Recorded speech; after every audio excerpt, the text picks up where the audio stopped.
Fala galera do Galão, bora reagir a mais um vídeo aqui com Nicola, trazendo as últimas notícias, Mercadão da Bola do Atlético Mineiro. O Galo enfrenta o Vasco nesse final de semana pelo Campeonato Brasileiro. O Vasco vem embaladíssimo e o Atlético Mineiro vem capengando ainda, né? Não conseguiu vencer o Juventude em campo neutro. Poderia ter somado mais 3 pontinhos ali. O Galo foi superior, teve as melhores oportunidades, mas o Juventude também teve oportunidade até para ter matado o jogo, né? Então, tá complicado a situação ainda do Atlético Mineiro, um time que era cotadíssimo a ser campeão brasileiro ou Copa Libertadores, Copa do Brasil, né? Ainda bem que pegou até um confronto legalzinho na Copa do Brasil, mas já é agora, né? Já é agora aí. Vamos ver como é que o Atlético se sai aí. O Flamengo pegou o Palmeiras, um dos favoritos, irá cair. Vamos lá ver o vídeo. Deixe seu like se ainda não é inscrito, se inscreva no canal. Agora sobre Santiago Montiel, lateral esquerdo do Argentino Júnior, perto do Galo. Pelo menos é o que garante César Luiz Merlo, jornalista argentino. Nessa quinta-feira ele afirmou que as negociações entre o Argentino Júnior e o Atlético estão praticamente concretizadas. Empréstimo com obrigação de compra. Essa notícia é super importante porque dá a impressão de que Arana vive seus últimos dias no Galo. Mas, porém, contudo e todavia, dois dirigentes do Atlético com quem conversei antes de gravar esse vídeo afirmaram que não há negociação próxima pelo Montiel. De fato, o lateral esquerdo foi uma indicação do técnico Gabriel Milito. Eles trabalharam juntos no Argentino Júnior. Milito entende que o Montiel seria um baita acréscimo, mas sob a justificativa de que o Galo não pode gastar além do seu orçamento, não dá para pensar na compra do Montiel, a menos que o Arana avance em suas tratativas para deixar o clube. Eu já havia contado para vocês que a multa rescisória do Arana para clubes do exterior é de 13 milhões de euros. As cifras da negociação entre Argentino Júnior e Galo não foram reveladas. O Atlético nega esse acordo próximo pelo atleta, mas é alguém que está sendo sim monitorado. Enorme potencial, certamente seria um acréscimo importante para o Galo. E você, torcedor atleticano, toparia receber o Montiel desde que perdesse o Arana ou nada a ver? Prefere continuar com o Arana e deixa o Montiel na Argentina? Use espaço para comentário e já deixa a sua opinião, beleza? Como um lateral esquerdo. Assim, agora ele talvez consiga até mudar esquemas para organizar os jogadores, Mar. Se você olhar até a principal característica do Júnior Alonso, não é de ser um excepcional zagueiro, zagueirando, vai? Na disputa, no choque, ele é um excepcional saidor de bola, é um passador para iniciar jogadas, iniciador. Começador. Obrigado. Essa não é uma característica normal de um zagueiro, né?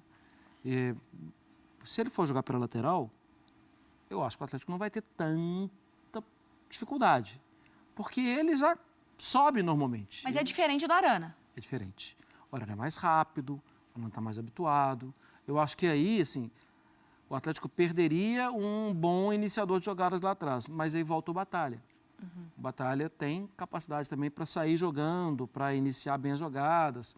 Perde a facilidade que, desde 2021, do Alonso de encontrar o Arana. Para mim, aquele lado esquerdo era muito forte e ainda tinha o Keno à frente dos dois, né? Aquilo era muito legal de ver como o Atlético envolvia o adversário por ali e às vezes invertia o jogo e ganhava as partidas com o Savarino e com o Hulk, com o Zarate e tal.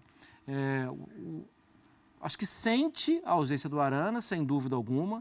Ainda não tem o Rubens, que seria o lateral barra meia, né? Imediato na reserva do Arana.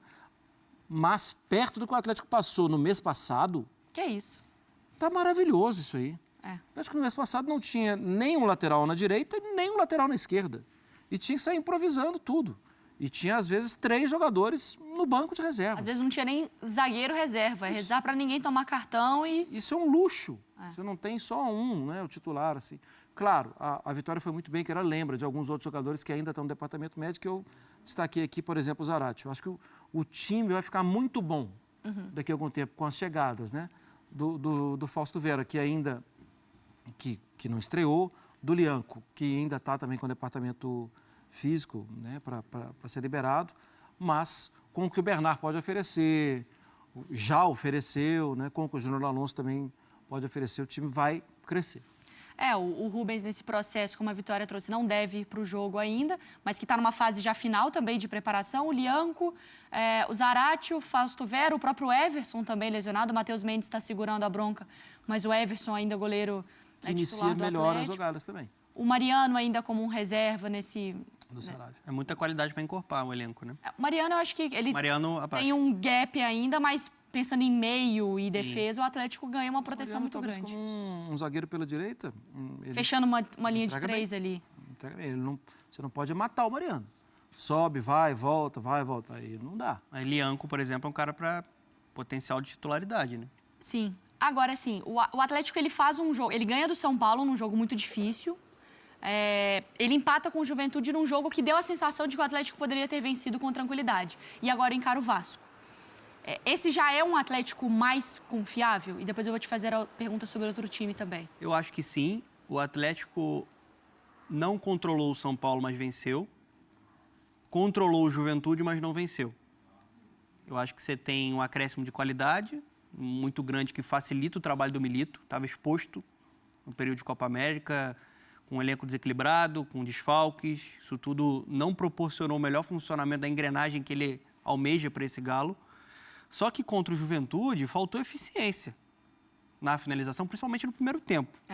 O encaixe do Bernard, mais por dentro, mas com muita movimentação, gera muito jogo participativo, criativo, próximo ali do Hulk e do Paulinho. Esse ataque do Galo tem um potencial muito grande para ser imprevisível, para ser difícil de parar, né? O Scarpa também sendo participativo, jogando mais pelo lado direito, a presença do Júnior Alonso, que qualifica muito série de jogo. Eu acho que, assim, o Galo que a gente vai ver no domingo é um Galo muito mais forte. É um Galo para se impor, para conseguir ter um pouco mais de controle. Mais forte do que a gente viu contra o São Paulo? Mais forte do que a gente viu contra o São Paulo. Na minha visão, mais forte. Só tem que ficar muito ligado, pensando até no jogo do adversário, bola nas costas com a defesa adiantada. Porque eu acho que o Galo sofreu muito fisicamente nesse período de Copa América, e isso é muito complicado para uma equipe do Milito, você não conseguir ser contundente e parar a jogada adversária na raiz. E, às vezes, esse posicionamento de você sofrer com essa bola nas costas foi assim que tomou o gol contra o Juventude. E acho que pode ser uma alternativa. Todos, né? O Vasco... Atlético Goianiense, sim. O Fortaleza... E não tenha dúvida que, do outro lado, o Paiva tem o Adson, tem o David, tem o Paulo Henrique que está jogando muito. Ex-jogador do Galo, está jogando muito com o Paiva. Você tem o Piton tentando buscar o Verratti. Vai ser esse jogo de xadrez, né? E o Galo vai precisar se resguardar também defensivamente. Mas acho que com bola, é um Galo que chega muito mais Eu forte. não afasto muito a possibilidade do Scarpa jogar na esquerda também, não. Será? Voltar com ele para a esquerda? Porque tem o Bernard. Pode ser? Outra vez? Será, Rafa, que volta com ele para a esquerda? Eu não sei. Eu acho que a memória procedimental do Scarpa pelo lado do campo não foi boa nos jogos, principalmente contra o Botafogo, contra o Flamengo, embora outros aspectos tenham também prejudicado o Atlético nas duas partidas.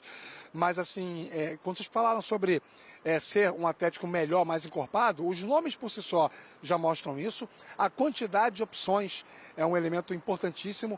Causa um pouco de espécie a gente vê um time, um elenco como o elenco do Atlético Mineiro, um clube que briga sempre no topo da tabela das principais competições nacionais e internacionais, com 7, 8 jogadores no banco de reservas, né? Esse período de Copa América, associado a outras questões, ele limitou demais o trabalho do Milito. E que bom que o Atlético teve um entendimento de achar que não era caso para nada muito drástico, muito disruptivo, de mandar o técnico embora, ou coisa parecida, como chegou a ser ventilado, porque a cultura do futebol brasileiro contempla esse tipo de situação. Eu acho que a tendência é, sim, um comportamento muito melhor nesse jogo contra o Vasco, e outra vez o Vasco vai ser testado contra um time que tem mais recursos individuais do que ele, né? Acho que a tendência é o Atlético tentar o protagonismo do jogo. Qualquer coisa diferente disso vai ficar um pouco surpreso. Mas, só assim, claro. umas coisas. Em relação ao Scarpa, sim, ele erra no primeiro gol do Flamengo, né? Ele oferece o meio e fecha o lado. E aí sai o primeiro gol. Wesley, né, que rouba essa bola. Sim. Ele dá assistência pela esquerda no último gol do Hulk também. Sim. Assim, é um lá, um cá. O passe dele é dele. Ele tem muita qualidade e a perna esquerda é a perna preferencial. Se pensar num jogo mais ofensivo, ele é bastante interessante também pelo lado porque, esquerdo. assim, o Alonso ele é muito bom passador, muito técnico. Só que o Scarpa ele pode ser um cara mais agressivo no corredor. Mais mais criativo, agudo. né? O Alonso pode descobrir um passe, né? Sim. E o Scarpa pode ser um cara para abastecer mais o ataque. Só um ponto, assim, que eu acho que é muito importante, o meio campo do Galo, né? Que agora ele tem o Otávio, ele tem o Alan Franco, ele tem o retorno do Batalha. Sim. O Otávio Alan Franco lá Tem o durante esse Fausto Vera. período, Fausto Vera regularizado. esse período de Copa América, os dois, um estava na Copa América, o outro estava machucado. Aí você Fausto mexe. Vera só vê a questão do ritmo de jogo, né? Sim, mas vai ser uma opção Mas no banco. tecnicamente acrescenta muito. Talvez não para esse jogo, mas para Sim. a temporada do Atlético, né? E até, concordando com o que disse o Rafa, assim, a informação, aí eu estou falando, é uma informação. O Atlético não pensou em nenhum momento em demitir o Milito. Que bom, né? Seria uma loucura, É. né? O Pode ter Atlético, torcedor chiando, reclamando algum ou outro, em nenhum mas... momento. Tinha, assim, vou ser muito sincero, e não sou absolutamente nada corporativista. Isso veio da imprensa. Que pode ser de Minas, do Brasil e tal. E a situação era até meio como a gente sabe que errou na demissão do Turco, a gente não quer fazer isso de novo. O custo vamos continuar perdendo jogos, vamos continuar não sei o quê, mas se é para justificar para o torcedor ou para a imprensa, a gente não vai demitir. O trabalho dele ainda funciona? Ainda funciona. Ele não tem muito o que fazer. Essa era a visão interna. Eu fiz uma pergunta para o Donan sobre o Atlético ser mais confiável na Arena. Eu quero te perguntar, Rafa, esse Vasco também já é um Vasco que a gente confia? É um Vasco que já dá essa resposta que pode sair com os 3 pontos lá da Arena? Acho que sim, porque a gente tem que ter como base o fator prático, né? O que o jogo mostra pra gente. O Vasco fez 2 jogos em que venceu recentemente como visitante, diferentes. Quando pegou um Internacional, um time melhor, principalmente no primeiro tempo, o Vasco explicitamente adotou a linha baixa, o Adson e o Rossi, que foi escalado de início daquele jogo, jogaram mais recuados, como assistentes de lateral, né, dobrando a marcação pelos lados, e o Inter teve dificuldade para chegar perto da área do Vasco, finalizou mais, criou mais, mas o Vasco, na sua proposta de se defender, foi bem sucedido. Faz os 2 gols no segundo tempo e volta a chamar o Inter. Toma aquele gol do Bustos e vence o jogo por 2-1. É um jogo que o Vasco vence pela capacidade de competição e porque entendeu o que precisava fazer para vencer. Quanto o Atlético Goianiense... Bom, rapaziada, é isso aí. Confronto pesadíssimo, jogo difícil para o Atlético Mineiro. O Vasco vem jogando bom futebol, né? O Vasco é líder. Depois que o Paiva assumiu o comando do Vasco, se a gente pegar as últimas 7 rodadas, o Vasco seria líder do Campeonato Brasileiro depois que o Paiva assumiu o comando do time da Colina aí, né? São 5 vitórias, 1 empate e 1 derrota no comando do treinador. Então, o Vasco não é mais aquele time, né? Não é mais. O Vasco sofreu, vamos pegar esses 7 jogos, o Vasco sofreu 1, 3, 4, 5 gols em 7 partidas. O Vasco defensivamente tá um time bem inconsistente. O Vasco que venceu o Fortaleza que venceu o Flamengo e venceu o Palmeiras também, né? Então o Atlético Mineiro tem um confronto bem pesado. O Atlético hoje está com 22 pontos, o Vasco está um pouco acima com 23, só que o Vasco tem um jogo a mais. E o Galo precisa vencer